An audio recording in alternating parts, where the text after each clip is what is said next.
Well, good morning to the Saturday conversation. Now, this one's a little odd. There was a little issue with our rota, and I was convinced that I was doing the Friday thought for the day until about a week ago, when I noticed that I was now doing the Saturday conversation.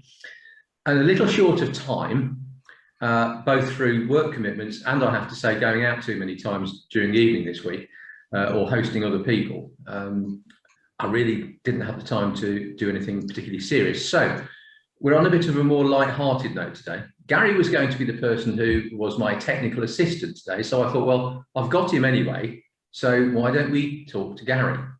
But feel honoured to be promoted. Not about Gary, the person that we possibly think we know with the white collar on, but perhaps the Gary that we might not know so much about, maybe possibly with the white collar off.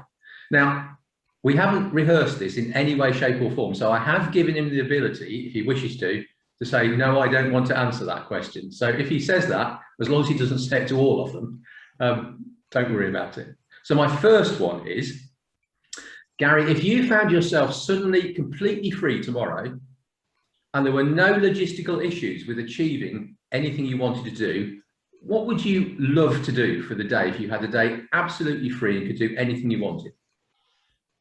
Good question. I like days without any planning in them, because I'm really good at just enjoying a day going through. So if it were literally free tomorrow and I was here, I would probably go for a walk, find a nice cafe, read a book, and perhaps watch a good film in the evening or something like that. Doesn't sound terribly exciting, really, does it? But that sort of pottering about is what I quite like doing.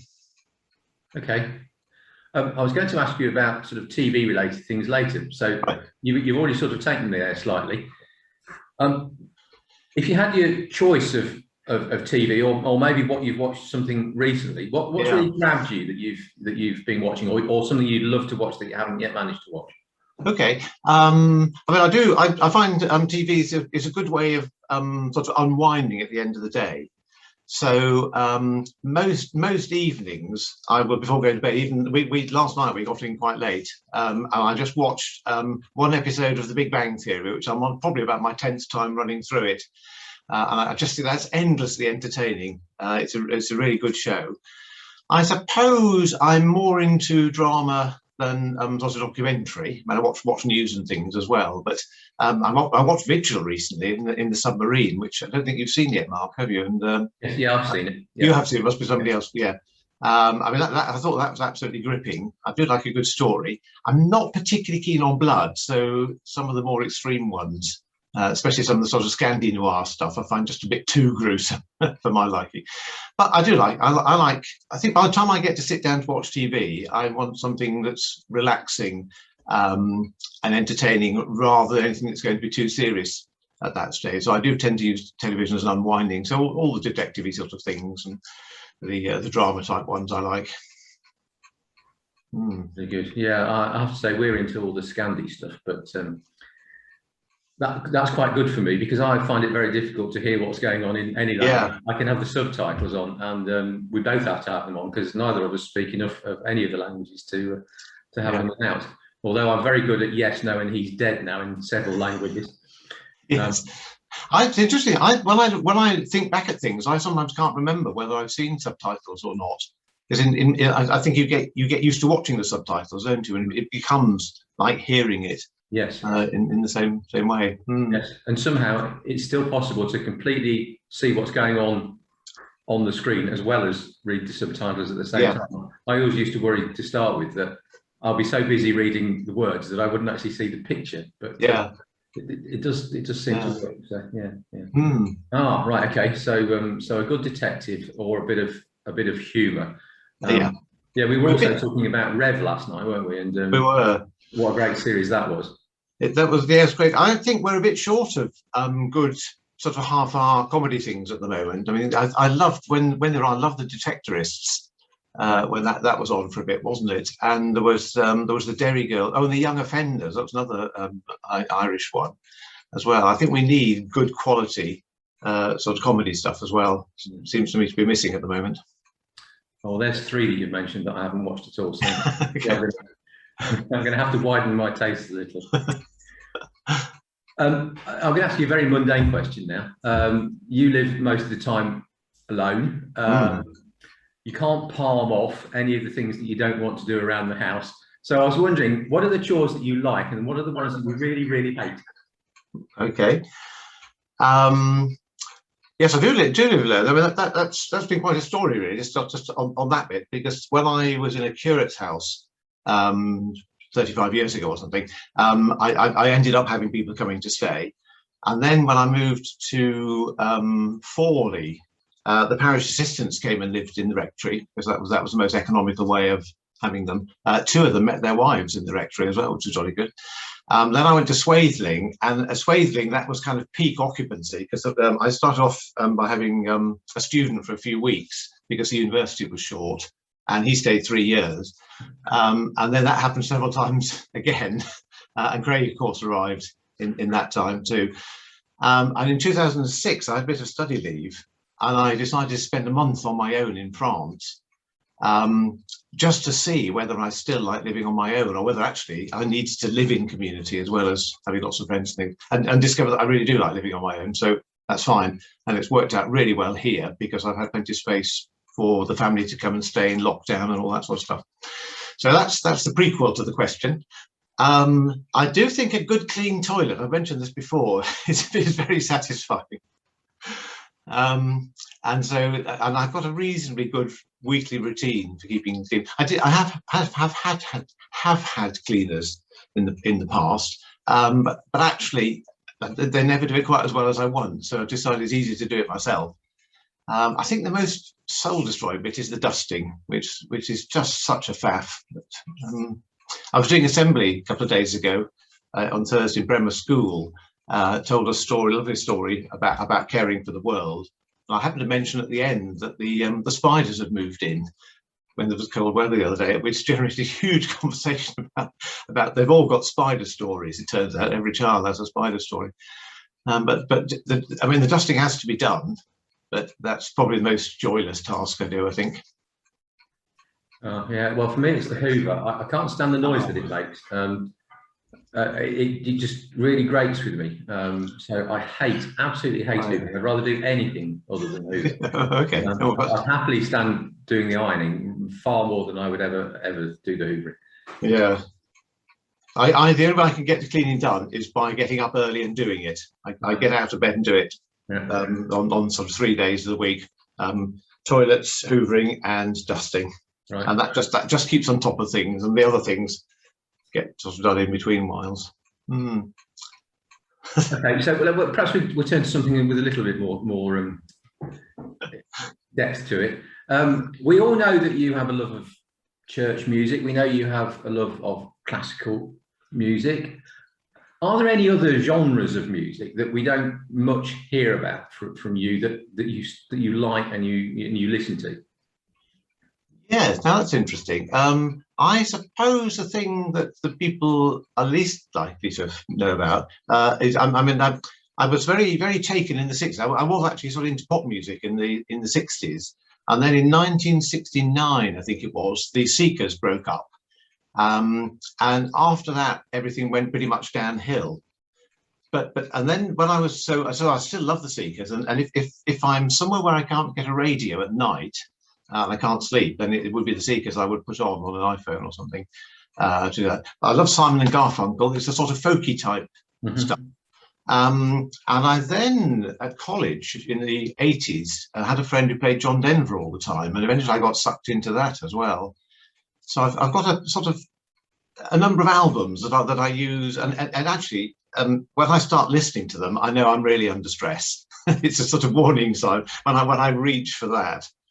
Those sort of songs from my childhood, I think, oh gosh, obviously I'm feeling a bit tense at the moment. So that's probably good. I love Renaissance and Baroque music, sort of the early stuff, and sort of everything went a bit downhill after Bach, really. But church music is what I spent most of my time on, I suppose, in the musical area. In fact, I'm taking choir to Bristol at the end of the month, if all goes well, just for the weekend, Bristol Cathedral. Right. At the end of the bank holiday weekend. Yeah, for those people that don't know about the choir, just tell us a little bit. Yeah. Oh, well, keep a choir. Well, before ordination, I was a church organist, and I also taught in a school at Otterbourne, just outside Winchester, and I lived across the road. So there was my flat, the church, and the school, all about 100 yards of each other. Big church choirs there, both boys and girls church choirs. And when I left to go to college in '83, we decided we'd meet the next summer, which actually turned out to be '85, to sing for a week. And Keble Choir has gone on from then. So every summer, apart from last year, we've been in a different cathedral, and we've just come from all over the place, including Germany and Japan and the United States, and people flying from everywhere for a week of singing in the cathedral. It's absolutely great. Could never have believed how wonderful it would be from the early start that we had. Yeah, I mean, I can empathise with that. I can't talk about the being part of it, but you know, Margaret used to do that with Andrew and Laudon. Yeah. And I used to love those long weekends or a bit longer if they happened, because there was just something about even listening to them practice. There was just something magical about listening to a group of voices in a space that big, and the effect that it has. And then when the services are actually happening, to watch people who don't know what's coming next, or who may be visitors and have never experienced that type of thing, and you see so many different reactions as to, and also the funny one from the locals who think, oh no, the proper choir's not here, what are this like we're going to sound like? That's right. And then afterwards say some amazing things about, oh, you were wonderful, thank you very much. But that always seems like an interesting one to me too. I was in, people probably know that I take evensong in the cathedral sometimes, about twice a month or something, do the singy bits. And I was there a couple of weeks ago, and somebody came out, and it was she'd been to choral evensong. Her father had died of COVID last year, and she said on the way out, this was the first time she felt at peace since her father died, which was just very moving to hear. So there is something about music which lifts us up, and the singing together, of course, we know is extremely good for us, sort of mentally and psychologically and everything else. Yeah, I mean, it's odd, I don't mean it's odd the choices that you told us about, but they're not dissimilar to the things that I might go to. I'd go further forward than that as well, but there is some real stuff in the 60s, certainly the Simon and Garfunkel stuff, and some of the more folk-based stuff. That if I just want a bit of comfort, if you like, you know, I'll put whatever streaming service on it that I can get it from, and that's often where I'll go to. Either something like that or something completely ridiculously opposite that's, you know, loud and crashy, and most people would say, what on earth have you put that on? But I guess it depends on the mood, doesn't it? But yeah, I think you can retreat into it, and it can just lift you away from some of the other stuff sometimes. Absolutely. I had a very embarrassing incident, probably 15 or so years ago now, sort of in the early days of YouTube. And Craig came in one evening to find me sobbing in front of the computer, and I had found the recording of the last Seekers concert when Judith Durham sings "The Carnival Is Over," and somehow it took me back to my 12-year-old, feeling so sad at the Seekers breaking up at that time. I just had this unexpected emotional response to seeing this, and it was on a little black and white, like on the telly, you know, as it was at the time. It's astonishing how music can bring back memories like that. There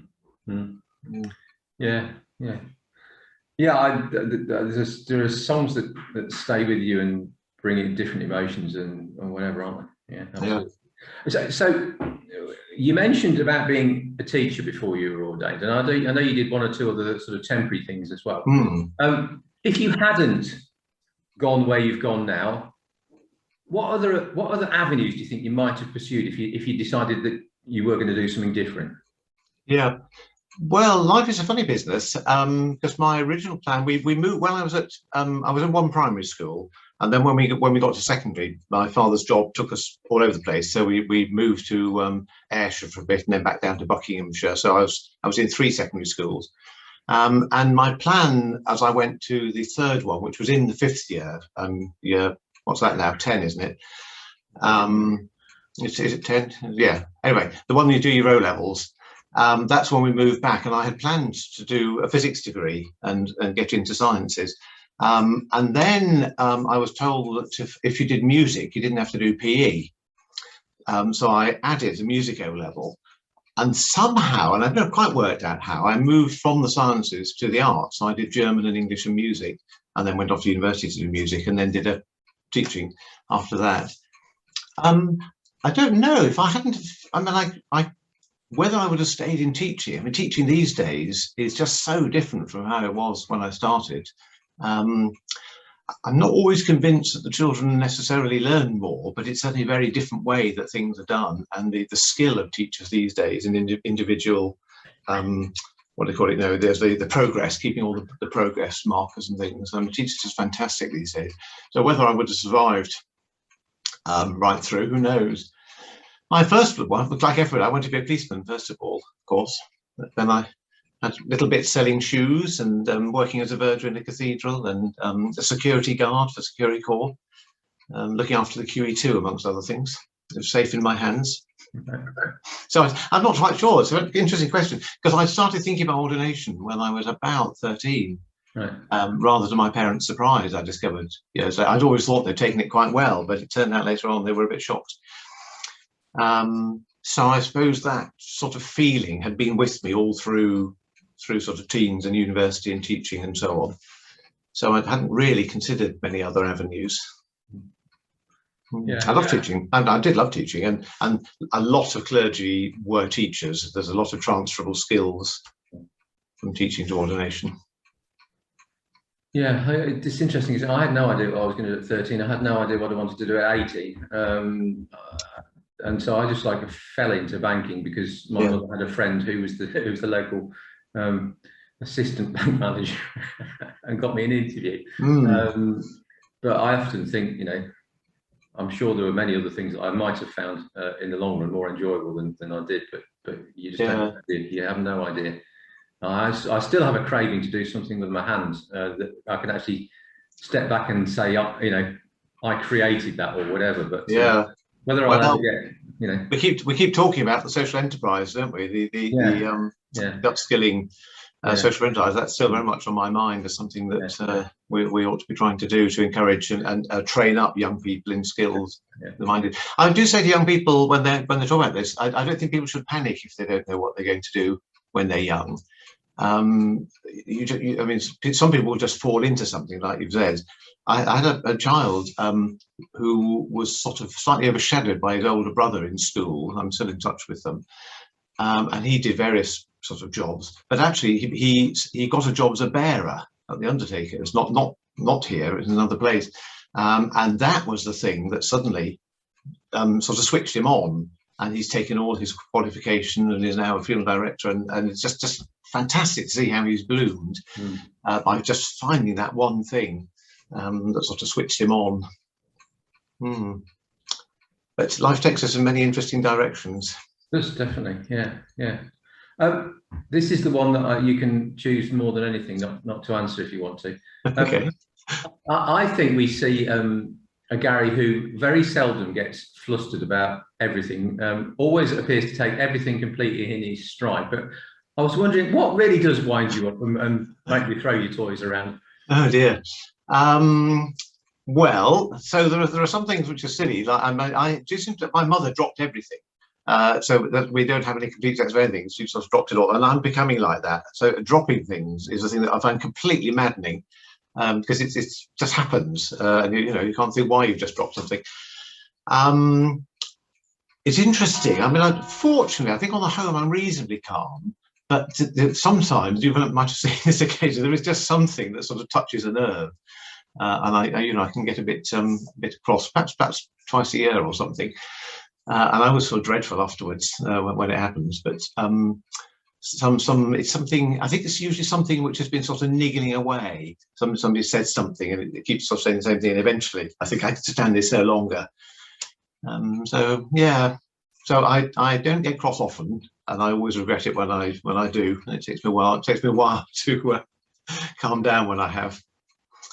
I think, I mean, when you've been around like you, what's in your professional life, mean, you just get used to things happening all the time, and I think I've got to the stage now when I think whatever happens, I will just have to deal with it. You know, through all the crises, and particularly through all the pandemic stuff when we didn't really know what was going to happen next.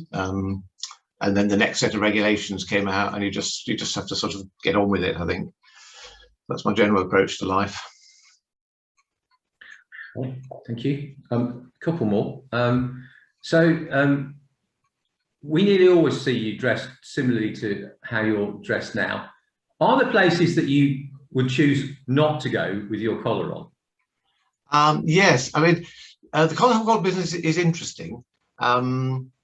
I may have said before that on the day that I was ordained deacon, a friend and I, both in our brand new dog collars, went down to the off licence in Maybush where I was, and these two lads said their first question was, "Are you real?" And we said, yes, we just come out with a bottle of cider actually from the off licence. "Are you real?" And we said yes. And the second thing is, "Are you allowed to drink?" We said yes. That's sort of being real. Some people change. I mean, I've got colleagues who like changing in and out of their dog collars when they're doing different things. Well, I'm just too lazy. So what I put on in the morning is what I put on. I would sometimes, if I'm in London, traveling around in London is very complicated with the dog collar on. So unless I really needed to, I probably wouldn't.